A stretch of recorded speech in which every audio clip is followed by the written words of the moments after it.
Untuk apa Presiden turun langsung kampanye? Bukankah pasangan calon 02 yang didukung oleh Presiden itu pede bahwa pemilu kali ini satu putaran dan dimenangkan oleh mereka? Kalau sudah yakin menang, kenapa mesti gelisah? Dari informasi yang saya dapat, ternyata kenyataannya nggak begitu. Satu putaran yang digaungkan oleh tim suksesnya Prabowo Gibran itu tidak akan jadi kenyataan. Karena itu gampang melihat siapa yang Jokowi takuti di dalam Pilpres kali ini. Petunjuknya gampang, siapa yang Jokowi buntuti terus selama ini. Ya pasti Ganjar. Dan Jokowi memang harus panik. Karena di putaran kedua nanti ketika berhadapan dengan Ganjar Mahfud, peluang Prabowo untuk kalah sangat besar. Karena bisa terjadi ada gabungan pendukung 01 dan 03 dalam melawan paslon 02 yang dilindungi oleh penguasa. Jokowi tidak akan netral. Itu yang saya lihat sejak lama. Gimana bisa netral? Wong anaknya aja ada di sana. Presiden itu boleh loh kampanye. Presiden itu boleh loh memihak. Menteri juga boleh. Presiden tidak boleh ini, boleh berkampanye itu boleh. Terima kasih Bapak. Memihak juga boleh. Anak sekecil itu berkelahi dengan Mahfud. Yang dulu-dulu Pak Prabowo diajar 2 orang, tidak ada yang ngomong etika. Sekarang yang tua baper sama anak kecil. Cie. Yang lain kelihatannya suhu, ternyata cupu. Mas Gibran kelihatannya cupu, ternyata suhu. Coba tadi sore saya ketemu Mas Gibran di Kendal. Gak apa-apa, Gus, saya dihina. Gak apa-apa. Dulu Bung Karno mengatakan, berikan kepadaku 10 pemuda akan aku guncang dunia. Sekarang baru 1 pemuda dari Solo sudah terguncang. Nyatanya dari debat pertama hingga saat ini, survei Pak Prabowo dan Mas Gibran konsisten naik dan hari ini berada di angka 48,5%. Artinya apa? Artinya publik, masyarakat merasa puas, merasa senang, dan merasa bahwa pilihan yang terbaik untuk melanjutkan pembangunan Pak Jokowi ke depan itu namanya Pak Prabowo dan Mas Gibran. Food estate yang dikatakan gagal. Ini ada misinformasi yang terus-menerus dihembuskan oleh salah satunya pihak 01.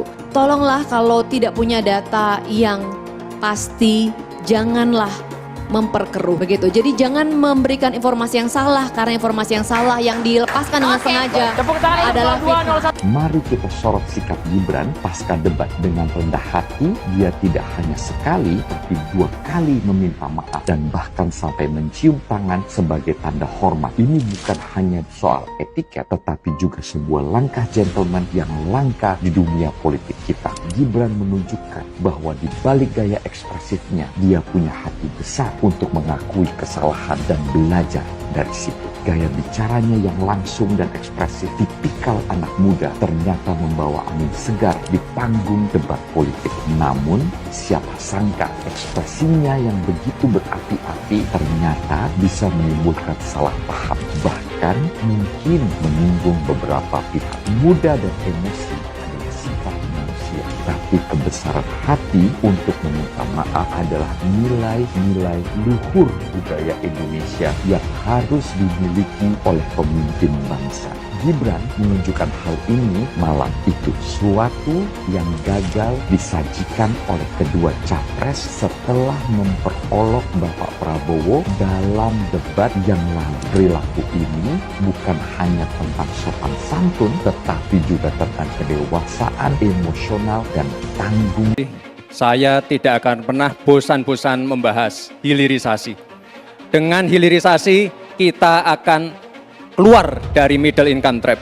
Dengan hilirisasi kita akan meningkatkan nilai tambah di dalam negeri. Dengan hilirisasi kita akan membuka lapangan pekerjaan seluas-luasnya. Semua masalah ini adalah tantangan zaman now, membutuhkan solusi zaman now. Terima kasih Prof. Mahfud, Gus Muhaimin. Semoga debat malam ini memberikan gambaran tentang kemana arah bangsa ini akan melangkah. Sekali lagi, Tantangan zaman now membutuhkan solusi zaman now. Tentunya anak-anak zaman now perlu lebih banyak lagi dilibatkan. Terima kasih Pak Prabowo sebagai salah satu senior dan teladan yang paling banyak melibatkan anak-anak zaman now. Langkah awal menuju Indonesia Emas, datang ke TPS, coblos nomor 2, Prabowo Gibran. Alhamdulillah, saya diberi nilai 11 dari 100. Itu nilai luar biasa. Pertama kali dalam hidup saya terima nilai itu.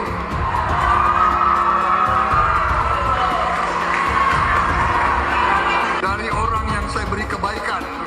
Sekjen PDI Perjuangan Hasto Kristianto menyatakan kubu Ganjar sudah mulai menjajaki kemungkinan koalisi dengan Anies Baswedan di Pilpres 2024. Ia juga mengaku sudah berkomunikasi dengan Yusuf Kala. Kalau gitu, mungkin nggak kubu Ganjar bersatu dengan kubu Anies untuk mengalahkan Prabowo? Ya tentu saja mungkin. Saat ini suara Prabowo memang jauh di atas kedua lawannya. Tapi kalau pemilu berlangsung 2 putaran, selalu terbuka kemungkinan keduanya bersatu untuk menyingkirkan Prabowo. Tapi masalahnya, ini juga bukan pekerjaan yang mudah. Demi kekuasaan, para ketua umum dan pimpinan mungkin saja memutuskan bersatu, dan komposisi Capres-Cawapres akan ditentukan perolehan suara di putaran pertama. Tapi, keputusan elit ini sangat bisa dibongkar oleh penolakan di level akar rumput. Kaum elit partai bahkan bisa dituduh sebagai pengkhianat. Hubungan pemilih PDIP dengan pemilih PKS atau dengan kubu 212, Rizik, FPI bukanlah sesuatu yang bersifat harmonis untuk jangka waktu yang lama. Bahkan di dalamnya ada muatan kebencian.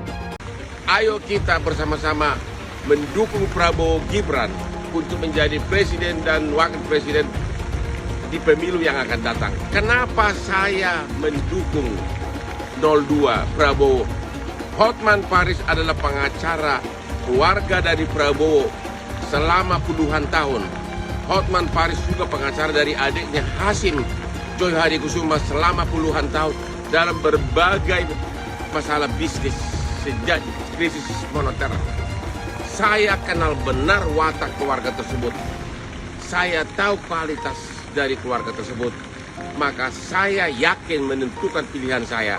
Mudah-mudahan seluruh advokat di seluruh Indonesia sependapat dengan saya, dukung 02. Anies, Caimin, Ganjar, Mahfud, udah deh, kalau mau kampanye, kampanye aja. Gak usah pakai nyindir. Bagian tugas kalian itu kampanye untuk mencari simpati masyarakat supaya kalian dicoblos. Gak usah pakai nyinyir, karena kalian bukan akun gosip. Yang disampaikan oleh Mas Anies, sebagian besar yang disampaikan oleh Pak Ganjar itu kebohongan, itu fitnah. Saya lanjut ke Pak Anies, dan ini paling banyak bohongnya. Ya, paling banyak bohongnya. Ini bengis sekali ini pernyataan. Bengis dan jahat. Hanya untuk tujuan menjatuhkan Pak Prabowo, kemudian menggunakan data palsu dan bohong. Dan publik itu sudah mendengarkan pernyataan bohong itu. Dan sebagian publik itu sudah mengkonsumsi pernyataan bohong itu. Dan itu berbahaya. Itu pernyataan bohong yang luar biasa. Kinerja Kementerian Pertahanan. Pertanyaannya sekarang terkait dengan pertahanan, berapa skor yang Bapak berikan atas kinerja Kementerian Pertahanan yang dipimpin oleh Bapak Prabowo? Silakan Pak Ganjar. 5 juga. Skornya justru di bawah 5 Mas Ganjar. Kalau 5 itu ketinggian Pak Ganjar. Terima kasih Pak Ganjar. Anies gak usah takut. Disebut aja angkanya berapa gitu loh. Kayak saya gitu loh.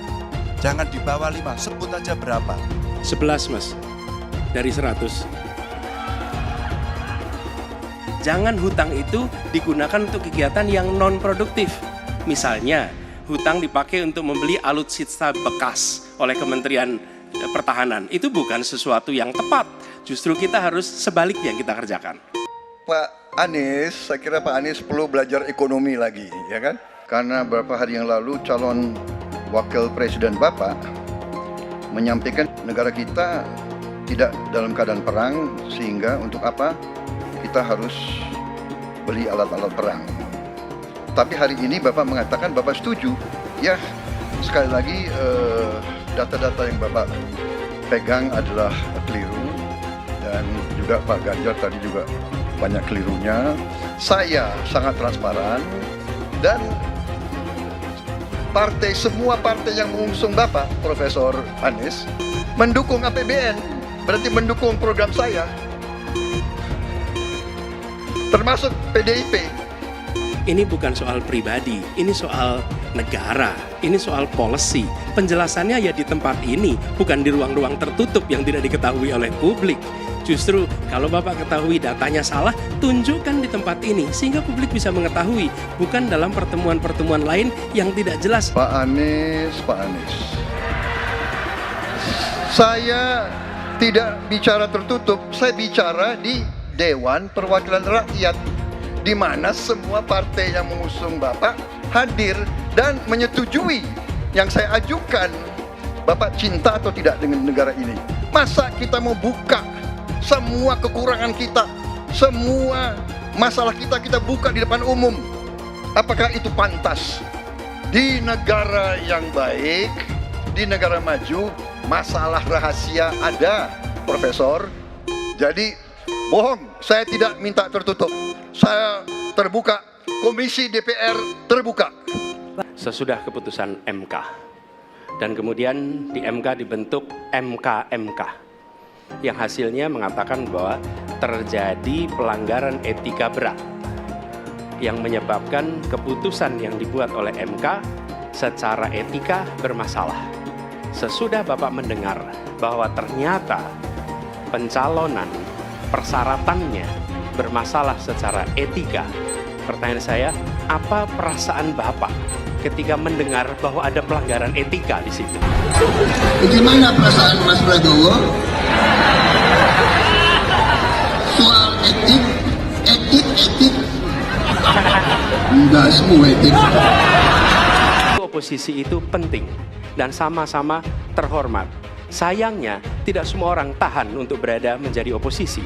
Oke? Seperti sampaikan Pak Prabowo tidak tahan untuk menjadi oposisi. Apa yang terjadi? Beliau sendiri menyampaikan bahwa tidak berada dalam kekuasaan membuat tidak bisa berusaha. Karena itu harus berada dalam kekuasaan. Pak Prabowo, terima kasih Pak. Saya tahu visi beliau, mimpi beliau. Beliau adalah tokoh ya yang genuine. Ini paling penting genuine. Saya merasa alhamdulillah saya bersatu dengan Pak Jokowi. Pada dasarnya kita sadar bahwa kita dua-duanya bekerja untuk bangsa dan negara dan rakyat. Cari teman, rukun, kerjasama, teamwork. Pak Prabowo, karena nomor 2 saya pertanyaannya 2. Ada 12 kasus pelanggaran HAM berat. Mulai dari peristiwa 65, penembakan misterius, Talang Sari, penghilangan paksa sampai Wamena. Pertanyaan kedua, di luar sana menunggu banyak ibu-ibu, apakah Bapak bisa membantu menemukan di mana kuburnya yang hilang agar mereka bisa berziarah? Apalagi mau ditanya kepada saya sudah menjawab berkali-kali, ada rekam digitalnya. Saya sudah jawab berkali-kali, tiap 5 tahun kalau polling saya naik, ditanya lagi soal itu.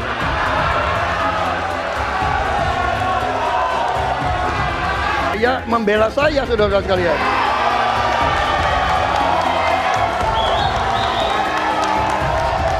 Jadi masalah HAM jangan dipolitisasi, Mas Ganjar, ya. Pak, komentar Pak Prabowo terhadap putusan MK yang melahirkan MK itu. Itu aja. Ini Mahkamah Konstitusi, aturan yang sudah jelas. Kita juga bukan anak kecil. Rakyat kita juga pandai, rakyat kita lihat, rakyat kita tahu. Mas Ganjar, kita tahulah ya bagaimana prosesnya, ya. Yang intervensi siapa? Ya kan? Yang intervensi siapa? Tapi intinya adalah kita tegakkan konstitusi, kita tegakkan undang-undang, kita perbaiki yang kurang sempurna, dan kita patuh kepada komitmen undang-undang itu sendiri. Kita harus membuat yudikatif kuat Dan saya berkomitmen untuk memperkuat itu. Manakala saya menerima mandat dari rakyat, saya akan memperbaiki kualitas hidup semua hakim-hakim di Republik Indonesia, semua pekerja di sekitar pengadilan, dan semua penegak hukum akan saya perbaiki kualitas hidupnya, gajinya diperbaiki supaya mereka tidak dapat diintervensi, tidak dapat disogok, tidak dapat dikorup. Itu komitmen saya kepada rakyat Indonesia. Mohon maaf Pak Prabowo. Kelihatannya setelah ini jatahnya Pak Prabowo. Calon yang saya pilih, saya katakan di sini ya, saya yang pilih, saya yang minta, saya yang memilih. Tidak ada itu dinasti-dinastian. Kalau dinasti merah putih, apa salahnya? Kalau dinasti patriotik, apa salahnya? Tim Prabowo Gibran, Koalisi Indonesia Maju mengatakan kita akan lanjutkan pembangunan yang sudah dilaksanakan oleh Presiden Jokowi. Kita tidak ragu-ragu mengatakan IKN akan kita lanjutkan. BPJS kita lanjutkan. Kartu Prakerja kita lanjutkan. Kartu Indonesia Pintar kita lanjutkan. Hilirisasi kita harus lanjutkan dan akan kita sempurnakan, akan kita tingkatkan saudara-saudara, karena hilirisasi adalah masa depan bangsa Indonesia. Sebelum saya dipanggil Yang Maha Kuasa, saya ingin melihat bangsa Indonesia menjadi bangsa yang makmur. Saya tidak mau lihat ada kakek-kakek umur 70 tahun masih menarik becak untuk cari sesuap nasi. Saya ingin memberi yang terbaik untuk rakyat saya yang saya cintai.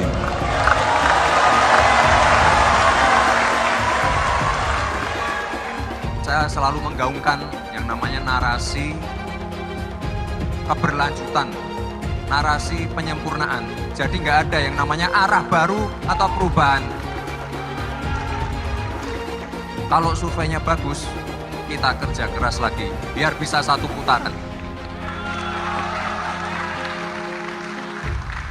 Apa kita membutuhkan pemimpin yang namanya Pak Prabowo Subianto dan Gibran Raka Buming Raka. Saudara-saudara semua, Indonesia adalah negara besar. Tidak bisa dipimpin oleh orang-orang yang baru berpikir mau coba-coba nanti akan. Pak Prabowo adalah figur yang sangat luar biasa syarat dengan pengalaman. Beliau adalah mantan jenderal, mantan komandan Kopassus, Pangkostrat, dan sekarang jadi Menhan yang disegani di dunia internasional. Mas Gibran adalah anak muda yang visioner, yang berangkat dari UMKM, yang sekarang menjadi wali kota sukses memimpin kota Solo. Kalau ada capres-capres atau cawapres yang menyinggung kita, jangan kita tanggapi berserius terlalu. Kita happy aja, kita santai saja. Biasanya kalau yang sudah mau kalah itu panik dan bawaannya marah-marah saja. Itu biasanya marah-marah saja terus. Dan kalau yang menang itu biasanya senyum-senyum saja. Dan insya Allah saya yakinkan Prabowo Gibran insya Allah akan memenangkan pertarungan Pilpres pada 2024 tanggal 14 Februari. Setuju? Pak Prabowo maju jadi presiden, partainya sendiri, tidak ada yang mengendalikan. Nah, biayanya saya yakin dia punya uang. Kepentingan pribadinya nggak ada. Anaknya cuma satu, sudah mandiri itu menjadi desain interiornya BMW. Nggak ikut politik, jauh dari politik. Ya kan? Kepentingannya apa? hanya kepentingan ingin mewakafkan diri bagi bangsa. Artinya, dalam diri Prabowo hanya ada Prabowo Subianto, nggak ada yang lain. Saya mensyukuri kenapa kalah, kenapa ditahan. Saya bersyukur atas itu semua. Saya coba bayangkan ya, kalau seandainya waktu itu kita menang gitu ya, hari ini belum tentu kita bisa nikmati seperti ini. Kita bersyukur 5 tahun Tuhan izinkan kasih ke orang yang pintar ngomong untuk kerja. Coba kalau kita bayangkan gitu ya, kalau kemarin saya masih jadi gubernur, ini saya udah turun ini. Tapi yang pintar ngomong itu dikira orang hebat kan? Ini lebih berbahaya tahun 2024. Langsung ketahuan karakternya. Langsung ketahuan itu. Di saya juga ada kutipan Pak di kamar saya Pak. Tulisannya, Jakarta telah mengambil keputusan yang fatal. Jangan hanya konsentrasi pada pembangunan benda-benda mati yang indah difoto dan bisa ditunjukkan dalam 5 tahun hasilnya. Kalau kita mau menilai sebuah janji, maka lihat janjinya atau lihat kenyataannya. Dulu janjinya apa ya? Dan ini aneh, betul-betul aneh. Ini bukan kampanye, tapi saya sampaikan sini. Di satu sisi menyiapkan jalur-jalur air untuk dikirim ke laut, di sisi lain di lautnya dipasang dengan pulau reklamasi, tinggal tunggu waktu jadi rob, air balik. Dan ini melawan sunatullah. Kenapa? Air itu turun dari langit ke bumi, bukan ke laut. Harusnya dimasukkan ke dalam bumi, masukkan tanah. Di seluruh dunia air jatuh itu dimasukkan ke tanah. Bukan dialirkan pakai gorong-gorong raksasa ke laut. Jakarta telah mengambil keputusan yang fatal. Bukan banjir, itu memang parkir air. Bukan banjir, itu memang parkir air. Masyarakat berkeliling dengan membawa toa untuk memberitahu semuanya, termasuk sirine. Ibon 82 miliar. Apa alat transportasi yang dimiliki oleh hampir setiap orang? Alat transportasi yang dimiliki semua orang adalah kaki. Kalau seandainya orang Jakarta percaya Pak Anies jadi gubernur pun, saya berani jamin kok dia akan lakukan normalisasi yang sama seperti saya lakukan kok. Nggak usah bohong lah. Ketika air sampai di muara, maka siap untuk dipompa ke laut. Pancasila Soekarno, ketuhanan ada di pantai. Anak Tuhan dari mana? Kalau Yesus anak Tuhan, bidangnya siapa? Besok di seluruh wilayah Indonesia kami katakan Iblis hanya menggoda orang yang beriman. Makanya jarang-jarang orang kafir kerasukan setan. Yang kerasukan setan itu orang baik-baik. Jarang, saya belum pernah nengok Cina kerasukan setan. Pernah tak Ahok itu kerasukan setan? Enggak, setannya juga. Karena sesama setan dilarang saling menggoda. Karena di salib itu ada jin kafir. Karena di salib itu ada jin kafir. Karena di salib itu ada jin kafir. Haleluya. Kepalanya ke kiri apa ke kanan? Kepalanya ke kiri apa ke kanan? Tetap percaya salib itu lambang mulia, bukan jin. Kok ketawa? Aku nggak nyindir siapa-siapa loh. Saya nggak pernah mundur untuk kebenaran, keadilan, kejujuran. Dan peri kemanusiaan, gue nggak pernah mundur. Dan gue nggak pernah takut juga sama lu. Siapapun yang rasis, gue akan hadapin. Karena rasis itu tidak berperi kemanusiaan. Sama saya ditanya dulu kan, kamu nyesel nggak statement kamu di Pulau Seribu sehingga masih masuk penjara? Tidak pernah nyesel, karena saya mengatakan kebenaran. Relawan Anies yang mayoritas pengasuh khilafah seperti kadrun FPI dan HTI ingin melengsarkan Pak Jokowi. Dengan menggunakan politik identitas, relawan Anies akan menggulingkan Jokowi. Tapi pendukung Anies lupa bahwa 82% penduduk Indonesia suka dengan kinerja Pak Jokowi. Ingat, di belakang Anies ada ormas pengasuh khilafah seperti FPI, HTI, PA212. Saya yakin sebentar lagi karma Ahok akan mengejar Anies Baswedan. Sudah dekat hari pemilihan tanggal 14 Februari. Semakin kesini kesibukan dari para politisi baik itu untuk pilpres ataupun pemilihan anggota legislatif makin kerasa. Baliho dan spanduk bertebaran di pinggir jalan menampilkan wajah-wajah yang bahkan kita sama sekali tidak kenal. Laporan dari banyak pihak, ada kepala desa yang dikumpulkan untuk kampanye. Ada juga ASN yang tanpa malu-malu lagi ikut kampanye. Bahkan akhirnya Presiden sendiri turun tangan langsung untuk ikut kampanye. Dan menjadi pertanyaan besar buat kita semua adalah, seberapa netral seorang presiden ketika anaknya menjadi calon wakil presiden?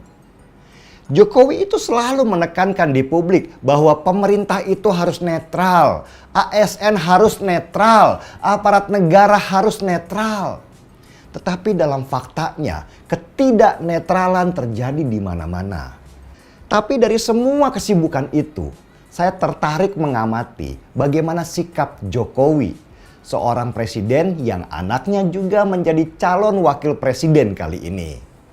Dan ini sejarah baru buat bangsa Indonesia, di mana kali ini ada seorang calon yang bapaknya kebetulan menjabat sebagai presiden, sebagai ketua panitia dalam ajang kontestasi nasional 5 tahun sekali. Tapi yang lebih menarik buat saya adalah, untuk apa presiden turun langsung kampanye?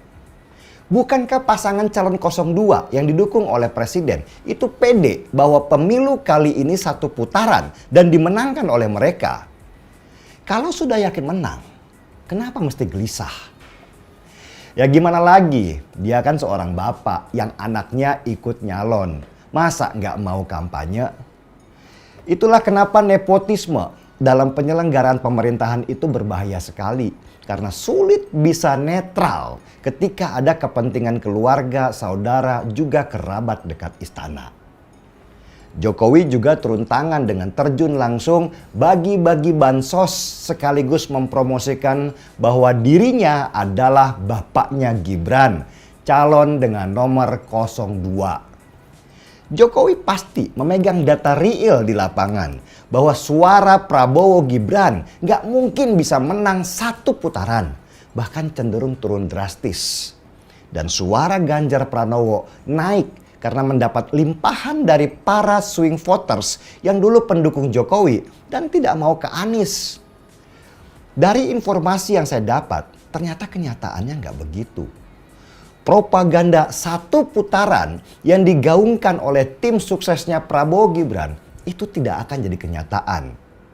Bahkan suara mereka sejak debat itu turun drastis. Swing voters yang sempat tinggi sekarang sudah mulai memilih dan tidak ke mereka karena performa negatif Prabowo dan Gibran waktu debat. Karena itulah survei-survei bayaran yang gak jelas terus dikeluarkan untuk membentuk opini kemenangan.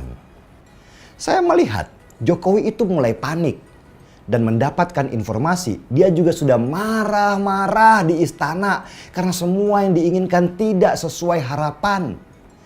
Bahkan para pengusaha besar yang diharapkan untuk mendukungnya itu mulai melawan. Seperti yang kita lihat ketika Boy Thohir, kakaknya Erick Thohir, bilang bahwa Jarum, Sampurna, Adaro mendukung Prabowo Gibran. Seketika itu juga perusahaan-perusahaan besar itu bereaksi negatif. Karena itu gampang melihat siapa yang Jokowi takuti di dalam Pilpres kali ini. Petunjuknya gampang. Siapa yang Jokowi buntuti terus selama ini? Ya pasti Ganjar. Untuk hadapi Ganjar inilah Jokowi terpaksa berhari-hari pindah dan harus ngantor di Jawa Tengah. Padahal tugasnya sebagai presiden mengharuskan dia ada di banyak tempat di Indonesia, bukan hanya di Jawa Tengah. Dan seperti kata Budi Ari sebelum dia menjadi menteri di sebuah podcast, kalau mereka kalah akan banyak yang masuk penjara. Kepanikan Jokowi juga kepanikan para tokoh politik yang kabarnya banyak yang tersandera oleh kasus-kasus korupsi. Para tokoh politik ini ingin berlindung di balik jubah Jokowi dengan memenangkan pasangan calon 02. Jarum menolak klaim Boy Thohir. Saham Sampurna dan Adaro anjlok. Itu bukti perlawanan terhadap Jokowi sudah dimulai. Dan Jokowi memang harus panik. Karena di putaran kedua nanti ketika berhadapan dengan Ganjar Mahfud, peluang Prabowo untuk kalah sangat besar. Karena bisa terjadi ada gabungan pendukung 01 dan 03 dalam melawan paslon 02 yang dilindungi oleh penguasa. Jokowi adalah contoh dari konsistensi terhadap ketidakkonsistenan. Dia selalu bicara yang baik-baik seperti netral, tetapi tindakannya selalu berbalik-balik. Jokowi tidak akan netral. Itu yang saya lihat sejak lama. Gimana bisa netral? Wong anaknya aja ada di sana. Jadi memenangkan Prabowo dan Gibran buat mereka adalah sebuah keharusan. Karena kalau Ganjar menang, maka palu hukum ada di tangan Profesor Mahfud MD yang pasti akan sangat keras menghantam. Demokrasi kita ini sudah rusak. Sistemnya sudah dihancurkan. Yang perlu kita lakukan sekarang adalah perlawanan untuk memenangkan pasangan calon yang akan memperbaiki sistem ini kembali ke rel yang benar. Semakin dekat Pilpres, relawan Anies semakin beringas dan Anies semakin galau. Dengan menggunakan politik identitas, relawan Anies akan menggulingkan Jokowi. Relawan Anies yang mayoritas mengusung khilafah seperti kadrun FPI dan HTI ingin melengsarkan Pak Jokowi.